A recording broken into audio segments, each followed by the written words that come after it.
Hello, good morning. It's morning here in England. Um, I want to talk today. I want to read from a passage in Matthew chapter 6, and starting at verse 25. Now, I want to talk to you about this passage because I read a lot in Facebook posts, and I know that people are in trouble at the moment. In generally, everybody is. We always have troubles. We always have things to deal with, and I want to read to you what Jesus says about it. And it is important, even though we are human, it is important to know what Jesus says, and therefore what God thinks about being in trouble, having problems. So let me read this to you. Matthew 6, verse 25 onwards. Therefore, I tell you, do not worry about your life, what you will eat or drink, or about your body, what you will wear. Isn't life more than food, and the body more than clothes? Look at the birds of the air. They do not sow or reap or store away in barns, and yet your heavenly Father feeds them. Are you not much more valuable than they? Can any one of you, by worrying, add a single hour to your life? And why do you worry about clothes? Verse 28 says, why do you worry about clothes? See how the flowers of the field grow. They do not labor or spin. And yet I tell you that not even Solomon in all his splendor was dressed like one of these. If that is how God clothes the grass of the field, which is here today and tomorrow is thrown onto the fire, will he not much more clothe you, you of little faith? So do not worry, saying, what shall we eat? What shall we drink? What shall we wear? For the pagans run after all these things, and your heavenly Father knows that you need them. But seek first his kingdom and his righteousness, and all these things will be given to you as well. Therefore, verse 34, therefore do not worry about tomorrow, for tomorrow will worry about itself.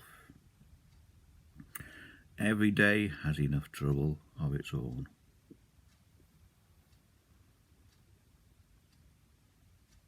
We all have troubles. We do. We know that. We all have worries about what we're going to wear, what we're going to do, how we're going to eat. But our Heavenly Father knows. And at different parts in the Gospel, Jesus says, pray to your Heavenly Father. Don't babble. Don't go on and on and on. He knows your needs. And this is the thing that we need to understand. God knows our needs.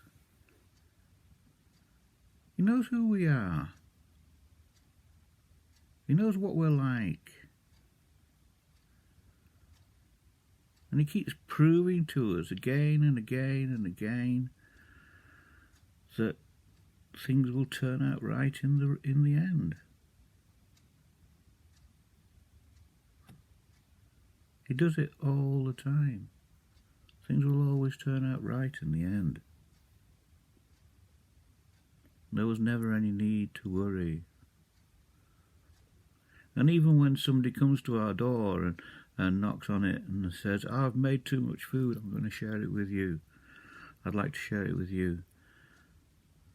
One of our reactions, apart from saying thank you straight away, but one of our reactions is, oh, I was so worried I won't be able to get any food. And yet God provides. Just going to mention one or two of these verses in particular. It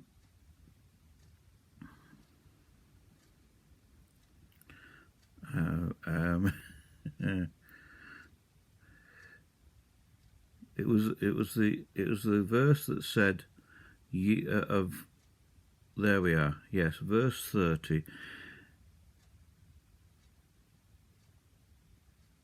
If that is how God clothes the grass of the field, which is here today and tomorrow is thrown onto the fire, in other words, it's worthless, will he not much more clothe you, you of little faith?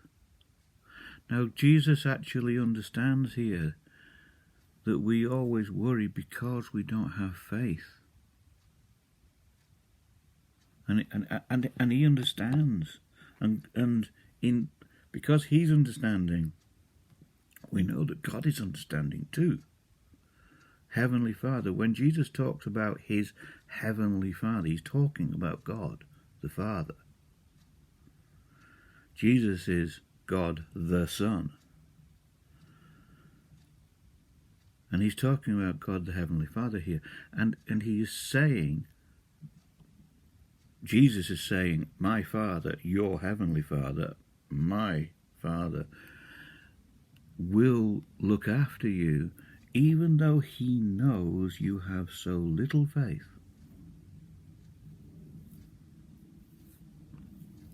He knows.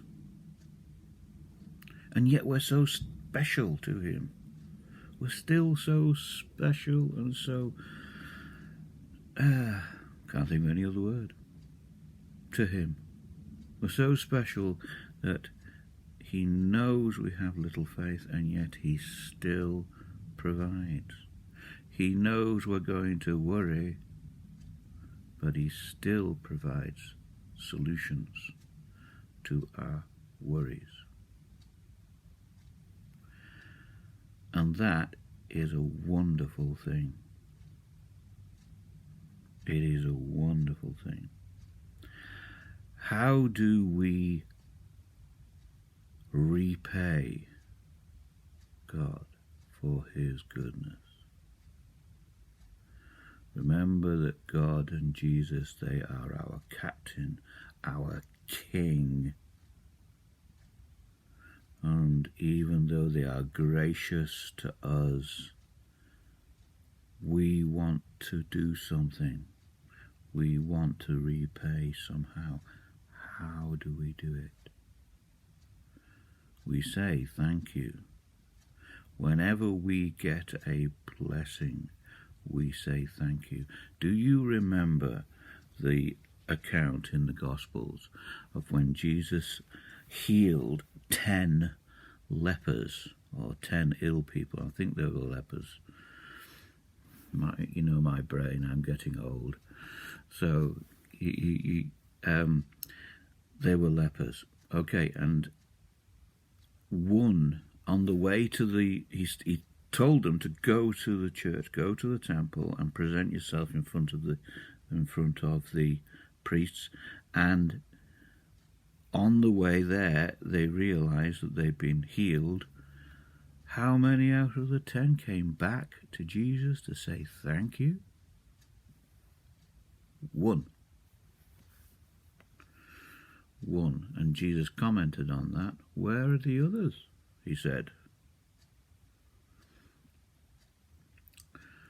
When we receive a blessing, we should receive it in thanks.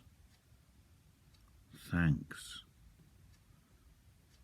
Say thank you to the person who has blessed us. Then we also say thank you to God who has inspired that person to bless us.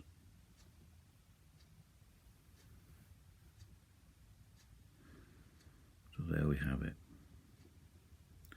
So now if you are going to discuss this passage in groups or on your own, please don't, sorry, not on your own. Please always discuss with somebody else. If you end up discussing things on your own, you walk down the street talking to yourself and people will think you're crazy. So when you do discuss it, discuss how, ask the question, how has God blessed me? You, me. How has God blessed us? Because a lot of his blessings are individual. So share how God has blessed you to each other. And you will see just how much God has done in your lives. Daily. It is amazing. Because the danger is that we walk every day of our life and we ignore the things we get. We ignore the blessings. We shouldn't ignore them. We should thank God for them. So, I will leave you with that thought today. God bless. Pagpalain kayo. And I'll see you again.